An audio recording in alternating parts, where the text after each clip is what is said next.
E Vanessa Rios, de 42 anos, cantora do grupo de forró Capim com Mel, faleceu neste domingo. A informação foi confirmada no perfil oficial da banda no Instagram.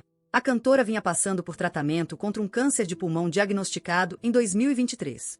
Em nome da família Capim com Mel, agradecemos pelo profissionalismo, dedicação e legado deixado.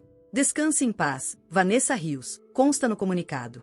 Quem é Vanessa Rios? Vocalista do Capim com Mel. A cantora atuou pelo Forró do Moído e pela banda Boa Toda no início de sua carreira. Em seguida, venceu um concurso para se tornar a vocalista da banda Kitara, em 2014. Depois, passou a integrar o Capim com Mel. Segundo reportagem exibida no último mês de junho pela TV Jornal, afiliada do SBT, Vanessa foi diagnosticada com câncer em 2023, mais especificamente um sarcoma sinovial pulmonar. Vanessa chegou a conciliar o tratamento com a carreira de cantora e até se apresentou logo após uma sessão de quimioterapia. Com o tempo, porém, Vanessa precisou se afastar dos palcos.